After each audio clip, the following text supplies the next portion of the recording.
السلام علیکم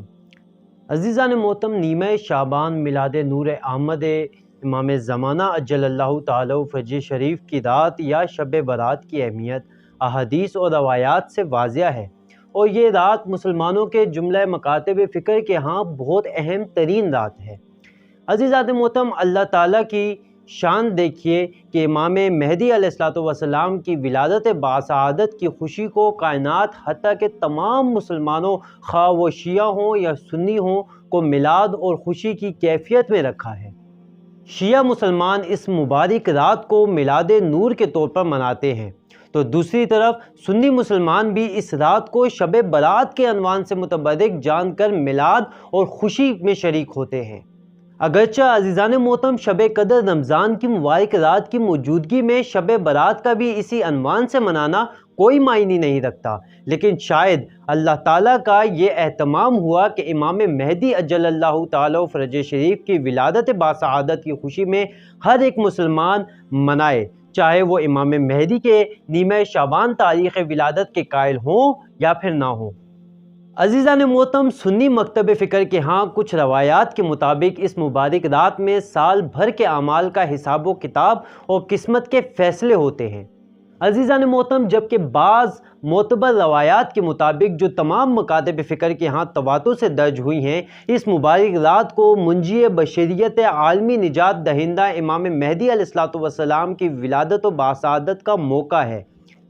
عزیزان محترم، مہدی علیہ السلام موعود کا عقیدہ مسلمانوں کے مسلمہ اور ناقابل انکار عقائد میں شمار ہوتا ہے، اور تمام مسلمانوں کا عقیدہ ہے کہ امام مہدی علیہ السلام نامی امام جو پیغمبر صلی اللہ علیہ وآلہ وسلم کے ہم نام ہیں، آخر الزماں میں ظہور فرمائیں گے، دنیا کو عدل و انصاف سے پر کر دیں گے، جس طرح سے یہ ظلم و جور سے پر ہو گئی، اور دین اسلام کو دنیا میں رائج و نافذ کریں گے۔ اس بارے میں رسول اللہ صلی اللہ علیہ وآلہ وسلم سے متواتر احادیث نقل ہوئی ہیں۔ عزیزان محترم، امام مہدی علیہ السلام کے بارے میں کم ہی ایسی احادیث نقل ہوئی ہوں گی کہ جس کی سطح حد تواتر سے نیچے ہو، اور متواتر حدیث شیعہ اور سنی مکاتب میں ناقابل انکار ہو۔ عزیزان محترم، امام مہدی علیہ السلام اہل سنت اور اہل تشیع کی نگاہ میں کیسے ہیں، آئے ہم دیکھتے ہیں۔ عزیزان محترم، امام مہدی اجل اللہ تعالی فرجہ شریف کا موضوع ایسا موضوع نہیں ہے کہ محض اہل تشیع اس پر ایمان رکھتے ہیں، بلکہ اس موضوع پر تمام اسلامی دانشور، خواہ وہ کسی بھی مذہب و مکتب و فکر سے تعلق رکھتے ہوں، سب متفق ہیں، نیز سب کا اس بات پر بھی اتفاق ہے کہ رسول خدا صلی اللہ علیہ وآلہ وسلم کے خاندان اہل بیت سے ہوں گے، ان کے ہم نام ہوں گے، علی و فاطمہ کی حسن و حسین کی نسل مبارک سے ہوں گے، اور جب ظہور فرمائیں گے تو وہ دنیا کے ظلم و جور پر سے پر ہو چکی ہوگی، اس کو عدل و انصاف سے پر کریں گے۔ اور اسلامی مفکرین اور دانشوروں کا یہ اتفاق اس بنا پر ہے کہ امام مہدی علیہ السلام کے حوالے سے پیغمبر اسلامی صلی اللہ علیہ وآلہ وسلم سے احادیث متواتر بلکہ ان سے بڑھ کر احادیث وارد ہوئی ہیں۔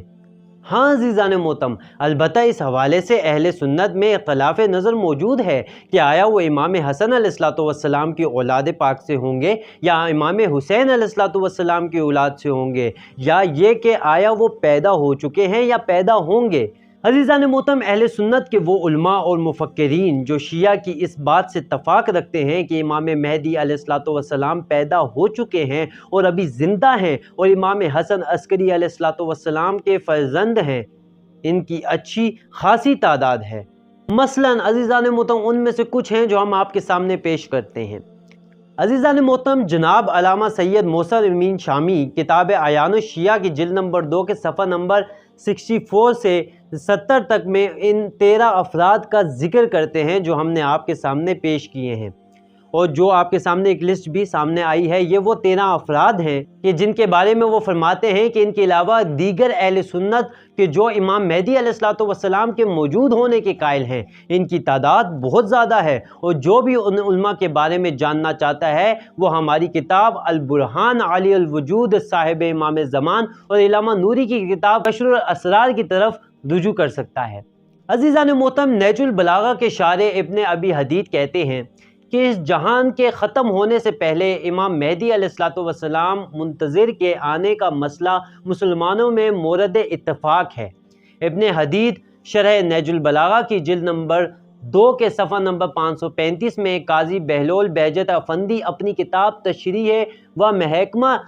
در تاریخ آل محمد علیہ السلام میں اس حوالے سے یوں لکھتے ہیں کہ امام ابو القاسم محمد مہدی ابھی تک زندہ ہیں، اور جب اللہ تعالیٰ اذن فرمائے گا وہ ظہور فرمائیں گے۔ چونکہ عزیزان محترم امت کے درمیان امام کا ظہور مورد اتفاق ہے، لہٰذا اس کے دلائل کی وضاحت کے ہم محتاج نہیں ہیں۔ عزیزان محترم اس اتفاق کی بنیاد پر وہ بہت ساری احادیث ہیں جو پیغمبر صلی اللہ علیہ وآلہ وسلم سے امام مہدی علیہ السلام کے بارے میں وارد ہوئی ہیں، اور علماء کرام نے انہیں اپنی کتب میں نقل کیا ہوا ہے، اور عزیزان محترم ان کے متواتر ہونے کی وضاحت کی گئی ہے۔ بہت سے علماء کرام نے تو اس موضوع پر مستقل کتابیں تحریر کی ہیں۔ تو عزیزان محترم تو ان فراوان احادیث اور کتب کے ہوتے ہوئے شیعہ سنی علماء و محققین کبھی بھی اس مسئلے میں شک و تردید کا شکار نہیں ہو سکتے، سوائے ایسے عقل و خرد سے بیگانے اور دشمن دین خدا کہ جو اس موضوع کو واضح اور روشن دیکھنے سے محروم ہیں اور اپنے خود ساختہ خیالات میں